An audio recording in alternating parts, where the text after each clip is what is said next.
সুপ্রিয় দর্শক, বাংলাদেশ টেলিভিশনের নিয়মিত আয়োজন ফ্যাসিবাদের দিনলিপি অনুষ্ঠানে আপনাদের সবাইকে স্বাগত জানাচ্ছি। আপনাদের সঙ্গে আছি আমি সাঈদ খান। আলোচনার জন্য আমার সঙ্গে আছেন দুজন অতিথি।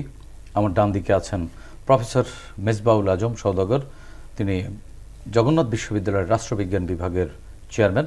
বাম দিকে আছেন তিনি একজন কবি, কথা সাহিত্যিক, সাংবাদিক রাসেল রায়হান। দর্শক, দুজন অতিথির মুখ থেকে ফ্যাসিবাদ নিয়ে শুনব। শাসকরা যখন জনগণের মৌলিক অধিকার কেড়ে নেয় তখনই ঘটে গণবিপ্লব। 69, 90 এবং 24-এর অভ্যুত্থান তাই বলে। জার্মানির হিটলার, ইতালির মুসোলিনি, জাপানের হিদেকি তোজো, স্পেনের ফ্রান্সিসকো ফ্রাঙ্কো এবং বাংলাদেশের মুজিব ও হাসিনা তার প্রকৃষ্ট উদাহরণ। মানবজাতির ক্যালেন্ডারের পাতাকে রক্তাক্ত করা দেশ বিদেশের এই শাসকরা জেনে গেছে অত্যাচারের ফলাফল কি হয়। গবেষণামূলক এই অনুষ্ঠানের মাধ্যমে গত সরকারের স্বৈরাচারী ও ফ্যাসিবাদী নীতির ধরনকে আমরা চিহ্নিত করবার চেষ্টা করছি, খুঁজে বের করবার চেষ্টা করছি নাগরিক অধিকার নিশ্চিতের পথ, যাতে ভবিষ্যতে আর কোনো শাসক নাগরিক স্বাধীনতাকে লঙ্ঘনের সাহস না পায়। দর্শক, আজ 15 এপ্রিল 2025। গত 16 বছরের শুধুমাত্র এই দিনটিতে কি কি ঘটেছিল অতিথিদের সঙ্গে আলোচনার আগে বিভিন্ন গণমাধ্যম থেকে সংগৃহীত কিছু সংবাদের শিরোনাম দেখে আসি। 2013 মাহমুদুর রহমানের মুক্তি দাবিতে সাংবাদিকদের একাংশের গণ অনশন। পুলিশি বাধায় আমার দেশ প্রকাশ ব্যাহত। 2015 যুদ্ধাপরাধ বিচারের মান উন্নয়নে আরও কাজ করতে হবে। 2016 জাতীয় নির্বাচন নির্দলীয় সরকারের অধীনে করার ব্যাপারে বিএনপি অনড়। গাজীপুর সিটি মেয়র মান্নান ফের গ্রেপ্তার। 2017 হঠাৎ বন্ধ ফেসবুক অ্যাকাউন্ট। কেউ বন্ধুর বেশে প্রভু হতে চাইলে মেনে নেব না, খালেদা। 2018 হকার উচ্ছেদে গুলি, 2 ছাত্রলীগ নেতার বিরুদ্ধে চার্জশিট। জঙ্গিদের ক্ষমতার বাইরে রাখলে গণতন্ত্রের প্রাপ্তি ঘটে, তথ্যমন্ত্রী। 2019 ছুরিকাঘাতে বিএনপি নেতা খুন। বাংলাদেশের ফেরদৌসকে নিয়ে পশ্চিমবঙ্গে বিতর্ক। 2020 ফের অস্থির পেঁয়াজের বাজার। 2021 ভারত রপ্তানি বন্ধ করায় বাংলাদেশ ভ্যাকসিন ঘাটতির মুখোমুখি। অস্বাভাবিক হারে বেড়েছে সবজির দাম। 2022 পুলিশি নির্যাতনে যুবকের মৃত্যুর অভিযোগ। 2023 জ্বলছে নিউ সুপারমার্কেট, ধোঁয়ায় আচ্ছন্ন পুরো এলাকা, নিয়ন্ত্রণে 30 ইউনিট। নদীর পাড় কেটে মাটি বিক্রির অভিযোগ পানি উন্নয়ন বোর্ডের বিরুদ্ধে। শুরুতেই যাচ্ছি প্রফেসর মেজবাউল আজম সওদাগর, আপনার কাছ থেকে জানতে চাচ্ছি, আমরা একটি সংবাদের শিরোনামে দেখলাম মাহমুদুর রহমানের মুক্তির দাবিতে সাংবাদিকদের একাংশের গণ অনশন। 2013 সালের খবর এটি। মাহমুদুর রহমান সহ ভিন্ন মতাবলম্বী সাংবাদিকদের বিরুদ্ধে দমনমূলক ব্যবস্থা নেওয়া কি শেখ হাসিনা সরকারের ফ্যাসিবাদী চরিত্রকে প্রমাণ করে কিনা? ডিজিটাল নিরাপত্তা আইন সহ অন্যান্য দমনমূলক আইন বাতিল করা কতটা বাস্তবসম্মত হবে বলে আপনি মনে করেন? মাহমুদুর রহমানের উপর যে নির্যাতন চালানো হয়েছিল ফ্যাসিস্ট সরকার কর্তৃক, সেটার বিরুদ্ধে আপনি এই যে কথাটা বললেন যে সাংবাদিকদের একাংশ, এটাই হচ্ছে ফ্যাসিবাদী সরকারের একটা চরিত্র, যে সাংবাদিকদের এক অংশকে তারা তাদের পক্ষে নিয়ে নিয়েছে। অর্থাৎ সাংবাদিক তো সাংবাদিকই, সাংবাদিকের উপর নির্যাতন হলে সকল সাংবাদিক সেটার প্রতিবাদ করবে। আপনি যে বললেন যে একাংশ, একাংশ মানে আর এক অংশ ছিল ফ্যাসিবাদের পক্ষে। এখন মূল জায়গাটাতে আসি যে মাহমুদুর রহমানের উপর এই যে নির্যাতন, এটা ফ্যাসিস্ট সরকারের এই নির্যাতনটা কেন করেছিল? এর উত্তরটা হচ্ছে যে ফ্যাসিবাদ বিরোধী যে আন্দোলন, এই ফ্যাসিবাদ বিরোধী আন্দোলনে মাহমুদুর রহমান ছিল একটা তাৎপর্যপূর্ণ চরিত্র আর কি। তো তার স্ট্রাগলটাকে যদি আপনি বিশ্লেষণ করেন, তার স্ট্রাগলটাকে বিশ্লেষণ করলে আপনি দুটো জিনিস পাবেন। এক নাম্বার, ফ্যাসিবাদের দুটো এলিমেন্টসের বিরুদ্ধে তিনি দাঁড়িয়েছিলেন, যেটার বিরুদ্ধে অন্য কেউ কথা বলার সাহস পায়নি। এক নাম্বার হচ্ছে বিচার বিভাগকে ফ্যাসিস্ট সরকার কিভাবে ব্যবহার করেছিল, এটার বিরুদ্ধে তিনি ডিরেক্ট ওপেন চ্যালেঞ্জ দিয়ে লিখেছিলেন, যেটা অন্য কেউ সাহস পায়নি। আরটা হচ্ছে ফ্যাসিবাদের যে কালচারাল এস্টাবলিশমেন্ট, অর্থাৎ বাঙালি মুসলমানের যে সংস্কৃতি, এই সংস্কৃতিকে ভুলিয়ে দিয়ে এখানে হিন্দুত্ববাদ, পুরো বাংলাদেশি জাতীয়তাবাদে বিশ্বাসী এই জাতির উপর হিন্দুত্ববাদী ভারতীয় সংস্কৃতি কীভাবে ধীরে ধীরে ধীরে ধীরে ধীরে কীভাবে এটা চাপিয়ে দেওয়া হচ্ছিল, এটার বিরুদ্ধে তিনি প্রতিবাদ করেছিলেন ওপেন। এবং আপনি খেয়াল করবেন যখন শাহবাগে আন্দোলনটা হচ্ছিল, গণজাগরণ মঞ্চের নামে, তারা বিচার না আছে, তারা বলছে যে ডিরেক্ট আমরা ফাঁসি চাই, মানে ওখানে রায় দিয়ে মব মব কালচার তো ওইখান থেকে শুরু হলো বাংলাদেশে। মব কালচার যদি বেসিক্যালি আপনি দেখেন তাহলে ওইখান থেকে শুরু হয়েছিল মব কালচার বাংলাদেশে। তারা বলতো যে আমরা এটা বিচার চাই, এবং তারা ফোর্স করে গভর্নমেন্টের একটা আইন তারা সংশোধন করে নিল। রায় হওয়ার পরে আইন সংশোধন জোর করে। ঘাতক দালাল নির্মূল কমিটি যে জাহানারা ইমামের যে আদালত, সেটি কি আপনি আইন সিদ্ধ বলবেন? সেটিও তো মব কি নয়? সেটিও এক ধরনের আইন সিদ্ধ, এটা আমি বলবো না। এটাও মবকে উস্কে দেওয়ার মতো একটা ঘটনা একটা ছিল। এখন আমি দুইটা জিনিসের কথা যে বললাম, যে একটা হচ্ছে ফ্যাসিবাদের কালচারাল এস্টাবলিশমেন্ট, আর একটা হচ্ছে জুডিশিয়ারিকে ফ্যাসিবাদ কিভাবে ব্যবহার করে। দুটো উদাহরণ দিব আমি কেন মাহমুদুর রহমানের উপর ঝাঁপিয়ে পড়লো। মাহমুদুর রহমান কোর্টে যখন গেলেন, কোর্টে গিয়ে তিনি একদিন বললেন, একটা হেডলাইন করেছিল আমার দেশে, আমার মনে পড়ছে, সেটা হচ্ছে চেম্বার জজ মানেই সরকার পক্ষের স্টে। এবং এটা কিন্তু আপনি যদি আর্কাইভগুলো যদি অ্যানালাইসিস করেন এবং কন্টেন্টগুলো যদি অ্যানালাইসিস করেন হাইকোর্টের রায়গুলো, যে যতগুলো আপনি মামলাগুলো ওই সময় ফ্যাসিবাদী সরকারের সময় যতগুলো চেম্বার জজ আদালতে গিয়েছে, যেটা সরকারের ফ্যাসিবাদী সরকারের সাথে টিকিয়ে রাখার সম্পর্ক যদি আপনি যেখানেই আপনি খুঁজে পাবেন, সেখানেই চেম্বার জজ স্টে দিয়েছে সরকারের পক্ষে। এইটা তিনি হেডলাইন করেছেন, এবং তিনি বলেছিলেন যে এইটা হচ্ছে ফ্যাসিবাদকে টিকিয়ে রাখার জন্য বিচার বিভাগে ব্যবহার করা হচ্ছে। এটা তিনি ওপেনলি বলেছিলেন। তো আদালতে যখন এটা গেল, উনি বললেন যে আমি নিজেই এটা মুভ করব। তিনি যখন এই কথাগুলো বলতেছিলেন, তখন তার যুক্তিগুলো শুনতেছিল না আদালত। আপনি খেয়াল করবেন, উনি যখন সত্য কথা বলতেছিল, ওনাকে আদালত থেকে বলা হলো, আইনজীবীরা বললো যে আপনি ক্ষমা চান। উনি ওপেন বললেন যে আমি ক্ষমা চাবো না, কারণ আমি যা বলেছি তা সত্য, এবং আমি যা বলেছি এটা মিথ্যা প্রমাণ করার মতো কোনো এভিডেন্স থাকলে আপনারা দেখান। কোর্ট তখন সেই এভিডেন্সের দিকে না গিয়ে তারা বললো যে ট্রুথ ইজ নো ডিফেন্স, এই ধরনের একটা কথা বললো। মানে সত্য আপনার যাই হোক, এটা আপনার ডিফেন্সের জন্য এটা ব্যবহৃত হতে পারে না। আপনি অত জোর করে বলতেছে যে আপনি আদালত অবমাননা করেছেন। তো এইভাবে তাকে জেলে পাঠানো হলো। নাম্বার 2 হচ্ছে যে ফ্যাসিবাদের যে কালচারাল এস্টাবলিশমেন্টের উপর উনি এমনভাবে আঘাত করেছিলেন যে মাহমুদুর রহমান হয়ে পড়েছিল যে ফ্যাসিবাদ বিরোধী প্রধান শত্রু হয়ে গেছিল। এই জন্য তার উপর ঝাঁপিয়ে পড়েছিল। আর একটা উদাহরণ দেই, কোর্টে উনি যখন কুষ্টিয়ার আদালতে ওপেন যখন তাকে আক্রমণ চালানো হলো পুলিশের উপস্থিতিতে, ছাত্রলীগের ছেলেপেলেরা যখন তার উপর আক্রমণ চালালো, তখন ওই ব্যান্ডেজ মাথায় নিয়ে তিনি আদালতে আসলেন আর একটা মামলায় তিনি জামিন পাওয়ার জন্য। তখন তাকে দেখে বিচারপতি বলতেছে যে আপনি আর কখনো আদালতে আসবেন না, আপনাকে আমরা আদালত চত্বরে আর দেখতে চাই না। এখন আপনি বলেন যে বিচার বিভাগ কি? বিচার বিভাগ হচ্ছে একটা দেশের মানুষের স্টেট স্ট্রাকচারের মধ্যে একটা সর্বশেষ আশ্রয়স্থল। রাষ্ট্র যদি আপনার উপর অন্যায় করে, ব্যক্তি যদি আপনার উপর অন্যায় করে, কোনো প্রতিষ্ঠান বা যে কোনোভাবে যদি আপনি যত বড় অন্যায়ের শিকার হন, আপনি আদালতে গিয়ে আপনি সঠিক বিচার পাবেন, এটা সবার আশা। এবং এই জন্যই কিন্তু রাষ্ট্র আদালতকে স্বাধীনতা দেয়, আদালতকে স্বাধীনভাবে কাজ করতে বলে। কিন্তু সেখানে গিয়েও একটা নাগরিককে এই কথা শুনতে হচ্ছে একজন বিচারকের মুখে যে আপনি আদালত চত্বরে আসবেন না। এটা তো এর চেয়ে বড় রাষ্ট্রবিরোধী কাজ। আমার কাছে মনে হয়েছে যে সবচেয়ে বড় রাষ্ট্রবিরোধী কাজ করেছেন ওই বিচারপতি। কারণ একজন নাগরিককে একজন বিচারক বলতে পারেন না যে আপনি কখনো আদালতের চত্বরে আপনাকে আমরা দেখতে চাইনি, আপনি কখনো আসবেন না।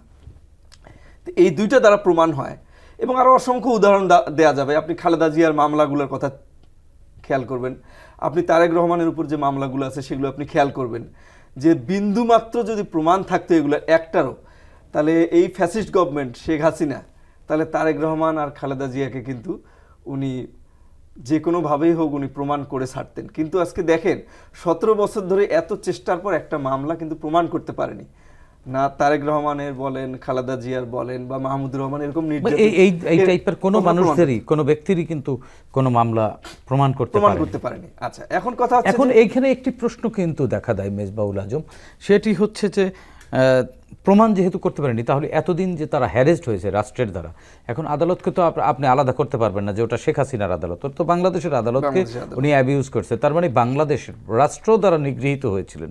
সেক্ষেত্রে তারা কি ক্ষতিপূরণ পাইতে পারেন কিনা বা চাইতে পারেন কিনা? যেভাবে মিথ্যা মামলার ধরন আপনি যদি, এবং আপনি জানেন যে বেগম খালেদা জিয়া মৃত্যুর দুয়ার থেকে ফিরে এসেছেন, এখনো পর্যন্ত কিন্তু তিনি স্বাভাবিক জীবনে ফিরতে পারেননি, এখনো তিনি প্রচন্ড অসুস্থ। তো রাষ্ট্রকে ক্ষতিপূরণ দেওয়া উচিত, রাষ্ট্রকে এটার জন্য রাষ্ট্রের দুঃখ প্রকাশ করা উচিত যে এত বড় বড় বাংলাদেশের গণতন্ত্রের জন্য যারা লড়াই করেছে তাদের বিরুদ্ধে দুর্নীতির কোনো প্রমাণ পাওয়া যায়নি, তাদেরকে এইভাবে যে হ্যারাসমেন্ট করেছে, এটা রাষ্ট্রের অবশ্যই এটার ক্ষতিপূরণ দেওয়া উচিত এবং দুঃখ প্রকাশ করা উচিত যে তাদের উপর অন্যায় করা হয়েছে এভাবে। এটি একটি ভাইটাল বিষয়। এবং এই বিচার বিভাগকে ফ্যাসিবাদী গভর্নমেন্ট বিচার বিভাগকে কেন ব্যবহার করে, এটা হচ্ছে ভাইটাল কোশ্চেন। মানে এই যে আমি ব্যাখ্যা করলাম যে বিচার বিভাগ হচ্ছে সর্বশেষ আশ্রয়স্থল, ওইখানে গিয়ে সত্যটা প্রমাণিত হবে। তার মানে নাগরিকের আর কোনো যাওয়ার জায়গা, নাগরিকের আর কোনো যাওয়ার জায়গা নেই। মানে রাষ্ট্র বিচার বিভাগকে যখন ফ্যাসিবাদী সরকার নিয়ন্ত্রণে নিয়ে নেয়, তখন সেটা রাষ্ট্র আর রাষ্ট্র থাকে না। কারণ তখন জনরাষ্ট্র থাকে না। যে রাষ্ট্র যখন দেখে যে ওই সর্বশেষ জায়গাটা গিয়েও যেন ওখানে ফ্যাসিবাদী রাষ্ট্রকে যেন ফ্যাসিবাদী রাষ্ট্র মানে কর্তৃত্বের ধারককে দেখতে পায়, হ্যাঁ ওইখানেও যেন মানে সে ভুল প্রমাণ করতে না পারে, ফ্যাসিবাদী রাষ্ট্রের যে নির্যাতন, যে নিপীড়ন, যে সিদ্ধান্ত, সেটা যেন ওখানে গিয়েও সর্বশেষ জায়গায় গিয়েও যেন ভুল প্রমাণ করতে না পারে। এটা ধন্যবাদ মেজবাহুল আজম সওদাগর। একই বিষয়ে রাসেল রায়হান আপনার কাছ থেকে জানতে চাচ্ছি, রাষ্ট্র যখন এরকম আচরণ হয়ে যায়, মেজবাহুল আজম সওদাগরের মতন তিনি একজন হাইলি একাডেমিশিয়ান, যে রাষ্ট্রের শেষ ভরসাস্থল, নাগরিকের শেষ ভরসাস্থলে যদি এরকম নাগরিককে, এটা সরাসরি বলা যায় যে নাগরিকের সাথে প্রতারণা করা, যেই অধিকারগুলো রাষ্ট্র দিতে বদ্ধপরিকর সেই অধিকারগুলো যখন কেড়ে নেয়, তখন ওই রাষ্ট্রকে তো নিশ্চয়ই ফ্যাসিবাদী রাষ্ট্র বা স্বৈরাচারী রাষ্ট্র বা যে কোনো উপমায় উপমিত করবেন। কিন্তু আমার প্রশ্ন হচ্ছে, গত 15.5 বছরে এই ধরনের যারা নাগরিক, যারা সিনিয়র সিটিজেন্স বা সম্মানিত নাগরিকদেরকে চরিত্র হনন করা হয়েছে এবং নানানভাবে ক্ষতিগ্রস্ত করা হয়েছে, তাদের ব্যাপারে রাষ্ট্রের এই মুহূর্তে কি করা উচিত এবং সেটি কোন পথে বাস্তবায়ন করা যেতে পারে? তাদের জন্য কি কোনো উদ্যোগ নেওয়ার সুযোগ আছে? বেগম খালেদা জিয়া, ওনার বিরুদ্ধে কোনো অপরাধ আপনি প্রমাণ করতে পারেননি, তো প্রমাণ করতে পারেননি, আপনি ক্ষমা চাইলেন বা আপনি ক্ষতিপূরণ দিলেন, যাই ক্ষতিপূরণ দেন, আপনি কি ওনার আসলে ওই 5 বছর ফিরিয়ে দিতে পারবেন? এই ক্ষতিপূরণ আপনি কিভাবে দিবেন? উনি যে আসলে এই যে অসুস্থ, কিডনি সমস্যা, এই সেই, উনি যদি জেলখানায় না থাকতেন, মাল্টি অর্গান ডিজিজে আক্রান্ত হয়ে গেল, তো এইটা আসলে উনি যদি এইভাবে অন্যায়ভাবে ওনাকে জেলে রাখা না হতো, তাহলে কি আসলে তাহলে কি আসলে এই পর্যায়ে যেতেন? তাহলে এইটা কিভাবে রাষ্ট্র ফেরত দিবে? রাষ্ট্রের তো জীবন দেওয়ার ক্ষমতা নাই, রাষ্ট্রের তো মানুষকে সুস্থ করার ক্ষমতা নাই। যারা এটার সঙ্গে যুক্ত, এরা ক্ষমা চাইবে এবং ভবিষ্যতে কখনো যেন না ঘটে এই ব্যবস্থা করতে হবে, কখনো যেন এইভাবে বিচার বিভাগ বা কেউ ব্যবহৃত না হয়। জি, রাসেল রায়হান, আপনার কাছে আরেকটি প্রশ্ন আমার। বন্ধুর বেশে প্রভু হতে চাইলে মেনে নেব না, বেগম খালেদা জিয়ার উক্তি 2017 সালের। বেগম খালেদা জিয়ার এই বক্তব্যের মাধ্যমে আসলে কি বলতে চাইছিলেন? যে এর মধ্যে তো বন্ধু একটি শব্দ, আবার প্রভু একটি শব্দ, দুইটি শব্দ একসাথে উনি কেন বলতে চাইলেন? কি এমন বাস্তবতা তৈরি হয়েছিল? বেগম খালেদা জিয়া আপসহীন নেত্রী। এরপরে আমরা জাস্ট ইতিহাস একটু ঘাটাঘাটি করে দেখলাম, 86 সালের নির্বাচনের ঘটনা। এরশাদ সরকার নির্বাচন দিলেন, সেইখানে কেউ যাবে না, বিএনপি, জামাত, আওয়ামী লীগ কেউ যাবে না। চট করে আমরা কি দেখলাম? আওয়ামী লীগ, জামাত দুজনই এরশাদের নির্বাচনে ঠিকই গেল, কিন্তু খালেদা জিয়া, বিএনপি এরা গেলই না। এর পরবর্তীকালে আমরা যখন দেখা শুরু করলাম, আমরা 1/11 জানি, মানে সবচেয়ে বড় লোভ আমরা কি বলি, রাজনীতিবিদরা এই করছে ক্ষমতার জন্য। খালেদা জিয়া কিন্তু ক্ষমতাটাও নেন নাই, উনি তো তখন ক্ষমতারই প্রলোভন পেয়েছিলেন, ক্ষমতার প্রস্তাব পেয়েছিলেন, নেননি। আমরা দেখলাম, আমরা এরপরে যদি পরবর্তীকালে 14 সাল দেখি, আমরা 18 সালের নির্বাচন বা অন্য যা কিছু দেখি, ওনাকে জেল খাটতে হয়েছে, নানা কিছু। উনি চাইলেই কিন্তু মানে একটু জাস্ট নরম হলেই উনি সব কিছু, এত কিছু ফেস করতে হতো না, কিন্তু উনি হননি। এই যে হননি, মানে এর বড় কারণ উনি, মানে আমি ব্যক্তিগতভাবে যেটা দেখেছি, আমি ওনার মতো দেশপ্রেমিক মানুষ খুব কম দেখেছি। মানে ক্ষমতাকে উড়িয়ে দেয়, এইটা যে কেউ পারে না, অন্য অনেক কিছু, টাকা নিব না, সেই নানা কিছু হতে পারে, এইটা উনি নেননি। তো ওই জায়গা থেকে উনি আসলে সব সময়, মানে আমাদের ভিতর থেকে ভারত বিরোধী যে অবস্থানটা, ওইখানে তো আসলে ভারতের কথাই বলা হয়েছিল বন্ধুরাষ্ট্র হিসেবে। তো ভারত তো আমরা জানি বন্ধুরাষ্ট্র, আমাদের পররাষ্ট্রনীতি কি, যে সবাই আমাদের বন্ধু, কেউ আমাদের শত্রু না। কিন্তু কি হলো, আমাদের আপনার ইউরোপীয় ইউনিয়নের সাথে সম্পর্ক নষ্ট হলো, যুক্তরাষ্ট্রের সাথে সম্পর্ক নষ্ট হলো, খালি কার সাথে সম্পর্ক ভালো হচ্ছে? বন্ধু কি আমাদের? ভারত। আমাদের এক মন্ত্রী বলেছিলেনই, পতিত মন্ত্রী, যে আমাদের স্বামী স্ত্রীর সম্পর্ক। তা আমি বলবো, এই ক্ষেত্রে যদি মানে ওনার ভাষ্যমতে আমার মনে হয়েছিল উনি বাংলাদেশকে স্ত্রী বলছেন, যেটাই বলেন, যদি বাংলাদেশকে স্ত্রী বোঝান, তাহলে আসলে এটা এমন স্ত্রী যে দেনমোহরের টাকাটাও পায়নি, যৌতুক দিতে দিতে জীবন শেষ, কিচ্ছু পায়নি, কখনো না, মানে কোনো হিসেবে বন্ধুরাষ্ট্র ছিল না। প্রভু একদম সহজে বোঝাচ্ছে। এবং যদি উনি হাজব্যান্ডও হয়, যদি স্বামীও বোঝান, তাহলে সেই স্বামী যে ঘর জামাই, যে কোনো সময় ঘাড় ধরে বের করে দিতে পারে। সবসময় ভয় থাকতো, এইটা কি মানে এই ক্ষেত্রে কি হবে? ক্ষমতা, শেখ হাসিনার ক্ষমতা চলে যেতে পারে। উনি ক্ষমতাকে রাখার জন্য উনি দিনের পর দিন আসলে ভারতীয় ওনাকে ব্যবহার করেছে, উনি ব্যবহৃত হয়েছেন। তো ভারত আসলে সবসময় এই সময় প্রভুর মতো আচরণই করেছে এই সব সুযোগের কারণে, এবং খালেদা স্পষ্ট এখানে যেটা বলেছেন যে মানে আসলে উনি আমরা তো বন্ধুত্ব বুঝতে মানবো, পেরেছিলেন, প্রভুত্ব না। ওনার কাছে দৃশ্যমান ছিল, একদম। হয়তো যে নাগরিক হিসেবে আমাদের বুঝতে সময় লেগেছে। ধন্যবাদ রাসেল রায়হান। একই বিষয় মেজবাউল আজম সওদাগর, আপনি রাষ্ট্রবিজ্ঞানের শিক্ষক হিসেবে আপনি বেগম খালেদা জিয়ার এই লাইনটিকে কিভাবে বিশ্লেষণ করবেন? কারো কারো মধ্যে প্রজ্ঞার অভাব আছে, আর কারো কারো মধ্যে যে বিদেশি সেই প্রভু যাকে মনে করত, প্রভু দ্বারা প্রভাবিত হওয়ার একটা সিমটম অনেক রাজনীতিবিদদের মধ্যে আমরা প্রত্যক্ষভাবে লক্ষ্য করি, তাদের কথা, তাদের আচরণ, তাদের কাজ। আপনি দেখবেন যে এমন একটা ট্রেন্ডস তৈরি করা হয়েছিল বাংলাদেশে যে এমপি হতে হলে আপনার ওই দিক থেকে একটা সিগন্যাল লাগবে আর কি।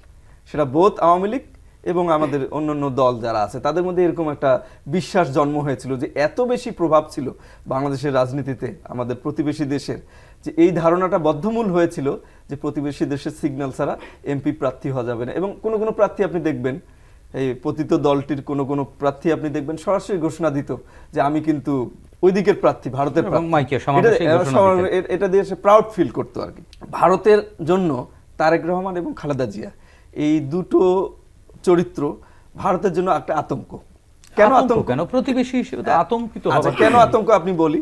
বেগম জিয়ার যে রিজিমটা, পুরো রিজিমে খালেদা জিয়াকে মানে শেখ একটা হাসিনার অবৈধ রিজিমে। একটা অবৈধ চুক্তিতে ভারত রাজি করাতে পারেনি, একটা না, একটা অবৈধ। এবং সর্বশেষ আপনি জানেন যে যখন ক্ষমতা থেকে চলে গেল তার কিছুদিন আগেও টাটার সাথে একটা চুক্তি প্রায় চূড়ান্ত পর্যায়ে এসেছিল। শিল্পমন্ত্রী ছিলেন মতিউর রহমান নিজামী, এবং তখন খালেদা জিয়ার জ্বালানি বিষয়ক উপদেষ্টা ছিলেন মাহমুদুর রহমান, এবং বেগম জিয়া, এদের মধ্যে আলোচনা হচ্ছিল এই টাটার চুক্তি নিয়ে। তো সেই সময় এটা নিয়ে আমি খুব আগ্রহী ছিলাম যে চুক্তিটা হচ্ছে কিনা। টাটার প্রস্তাব ছিল যে বাংলাদেশে গ্যাসটা যে বাংলাদেশ সরকারের কাছে কিনবে, এই গ্যাস কেনার ক্ষেত্রে বাংলাদেশের জনগণ যে দামে গ্যাস কিনে তার প্রায় 4-5 গুণ কম দামে টাটাকে দিতে।